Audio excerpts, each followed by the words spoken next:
Phone tapping case ఇన్వెస్టిగేషన్లో భాగంగా మరి నన్ను సిట్ అధికారులు విచారణ కోసం పిలిపించడం జరిగింది. నాకు తెలిసిన విషయాలను కూడా వాళ్ళందరికీ కూడా నేను చెప్పడం జరిగింది. అయితే నేను వాళ్ళకి చాలా క్లియర్గా చెప్పడం జరిగింది. మరి కాంగ్రెస్ పార్టీ ఇచ్చిన 420 అబద్ధపు హామీలు ఏవైతే ఉన్నాయో ఆ అబద్ధపు హామీల మీద భారత రాష్ట్ర సమితి వీరోచిత పోరాటం చేస్తూ ఉన్నది. ఈ అబద్ధపు హామీలు ఏవైతే ఉన్నాయో వాటి అమలు చేయడం చేతగాక మరి రేవంత్ రెడ్డి ప్రభుత్వం సిట్ను వాడుకుంటుంది అని చెప్పేసి నేను ఆ అధికారులకు క్లియర్గా చెప్పడం జరిగింది. సిట్ అధికారులు మంచోళ్ళే కావచ్చు, కానీ వాళ్ళందరి బాస్ వచ్చేసి రేవంత్ రెడ్డి, హోంమంత్రి, ముఖ్యమంత్రి ఆయన్నే. ఆయన కన్సర్న్లోనే మరి మిమ్మల్ని అందరూ కూడా పనిచేయమని అంటూ ఉన్నాడు. రాజకీయ ప్రత్యర్థుల మీద ఆయన ప్రతీకారం తీర్చుకుంటా ఉన్నాడు, దానికి సిట్ను వాడుకుంటున్నాడు అని చెప్పేసి చాలా క్లియర్గా నేను మరి పోలీస్ అధికారులకు కూడా చెప్పడం జరిగింది. అదేవిధంగా మరి తెలంగాణలో కాంగ్రెస్ పార్టీ అధికారంలోకి వచ్చినప్పటి నుండి విచ్చలవిడిగా ఫోన్లు ట్యాప్ చేస్తూ ఉన్నది.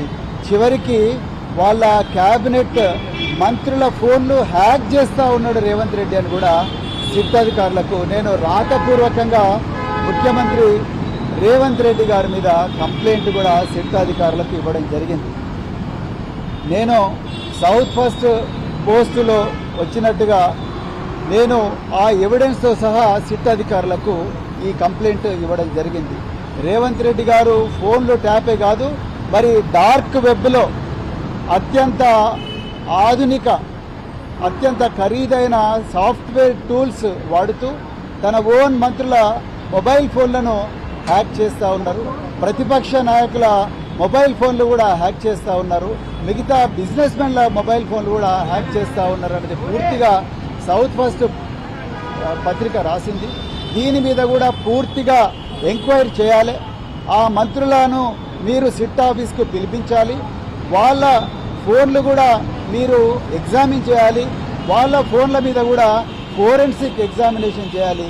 వాళ్ళ ఫోన్లలోకి ఏ విధంగా మరి సాఫ్ట్వేర్ మాల్వేర్ పంపించిన విషయాల మీద కూడా పూర్తిగా ఎగ్జామిన్ చేయాలని చెప్పేసి కూడా నేను సిట్ అధికారులను కోరడం జరిగింది.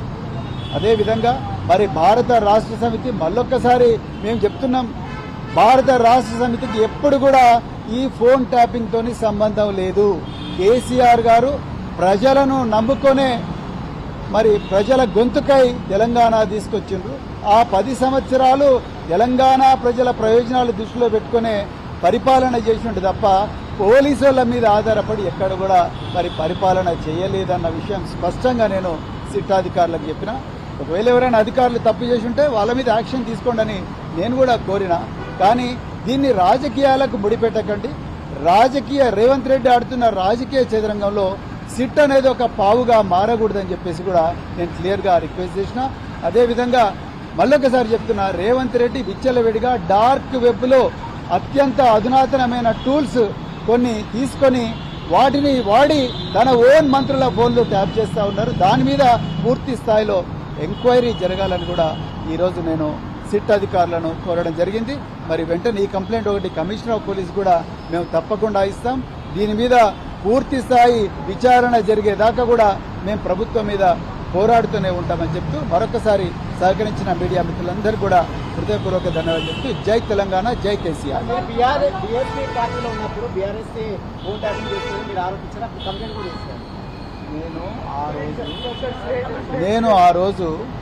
నేను నా phone state sponsored hackers tap చేస్తున్నారు అని చెప్పి నాకు యాపిల్ నుంచి మెసేజ్ వస్తే ఆ యాపిల్ నుంచి వచ్చిన మెసేజ్ ఆధారంగానే నేను నాటి కమిషనర్ ఆఫ్ పోలీస్ గారికి నేను కంప్లైంట్ ఇవ్వడం జరిగింది. ఆ కంప్లైంట్ ఏమైందని చెప్పేసి నేను ఈరోజు సిట్